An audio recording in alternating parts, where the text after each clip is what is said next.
ప్రభుత్వం తక్షణమే ఉద్యోగుల సమస్యలు పరిష్కరించాలని డిమాండ్ చేశారు ఏపీ సచివాలయ ఉద్యోగుల సంఘం చైర్మన్ వెంకట్రామిరెడ్డి.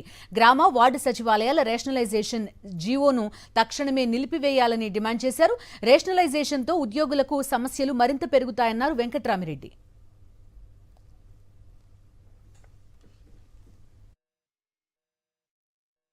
ప్రభుత్వం 25వ తారీఖు జీవోఎంఎస్ నెంబర్ 1 ద్వారా గ్రామ వార్డు సచివాలయాలను రేషనలైజ్ చేస్తూ జీవో ఇచ్చింది.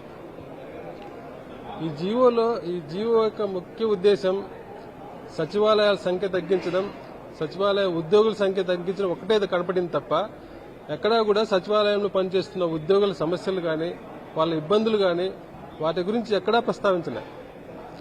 సచివాలయంలో 1,34,000 మంది ఉద్యోగులు పనిచేస్తున్నారు. సచివాలయ వ్యవస్థలో మార్పులు చేయడం అంటే 1,34,000 మంది ఉద్యోగుల జీవితాలకు ముడిపడిన అంశం, వాళ్ళందరి జీవితాల మీద తీవ్ర ప్రభావితం చూపే అంశం.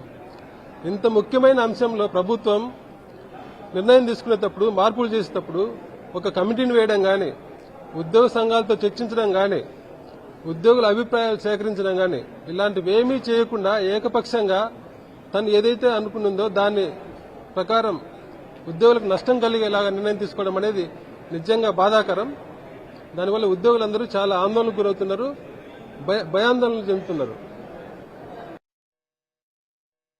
ఇప్పుడు గవర్నమెంట్ ఇచ్చిన జీవో వల్ల ఈ సమస్యలేమి తీరిపోకపోగా ఇంకా ఎక్కువైనాయి. ఎందుకంటే ప్రతి సచివాలయంలో 11 మంది పనిచేసే పనిని ఇప్పుడు 6 మందితో చేయించాలని ప్రభుత్వం చెప్తోంది. 6 మందిలో కూడా 4 టెక్నికల్ అసిస్టెంట్ పక్కన పెడితే మిగిలేదు 2. అంటే అంతకుముందు టెక్నికల్ అసిస్టెంట్ పక్కన పెడితే మిగతా వాళ్ళు 7 మంది చేసే పనిని ఇప్పుడు ఓన్లీ 2తో చేయించాలని ప్రభుత్వం చెప్తోంది. ఇప్పటికే వాలంటీర్లు తీసేసిండ్రు, వాలంటీర్ల పని అంతా కూడా సచివాలయ ఉద్యోగులతో చేపిస్తున్నారు. ఆ ఉండే ఉద్యోగుల్లో కూడా మళ్లీ తగ్గిస్తే ఇంకా సచివాలయ ఉద్యోగులు పనిచేయాలి, ఎట్లా పనిచేయాలి, ఎంత ఇబ్బందికరంగా ఉంటుంది, వాళ్ళ మీద పని ఒత్తిడి ఎట్లా ఉంటుంది అనేది ఏమీ ఆలోచన చేయడం లేదు ప్రభుత్వం. ఉద్యోగుల అభిప్రాయాలు తీసుకోండి అనేది మా ముఖ్య గవర్నమెంట్కి చేసే ప్రధానమైన విజ్ఞప్తి. ఏంటంటే ఉద్యోగుల సమస్యలను కూడా కన్సిడర్ చేసుకుని వాటిని కూడా పరిష్కరించేలాగా ఈ హేతుబద్ధీకరణ చేయాలని చెప్పి ప్రభుత్వాన్ని కోరుతున్నాం.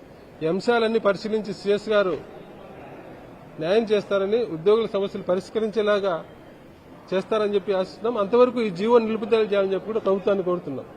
ప్రభుత్వం స్పందించి వీటి మీద సత్వరంగా వీటి మీద ఒక నిర్ణయం తీసుకుంటుందని ఆశిస్తున్నాం. చేయకపోతే, ప్రభుత్వం స్పందించకపోతే, ఉద్యోగుల సమస్యలు పట్టించుకోకపోతే సచివాలయ ఉద్యోగులందరూ కూడా ఈ సమస్యలు పరిష్కరించడం కోసం, సమస్యల సాధన కోసం పోరాడడానికి సిద్ధంగా ఉండాలని చెప్పి ఖచ్చితంగా మనందరం పోరాడితేనే ప్రభుత్వం చేస్తుందని ఆశిస్తున్నాం. చేయకపోతే మనం పోరాడైనా వీటిని సాధించుకోవాలి.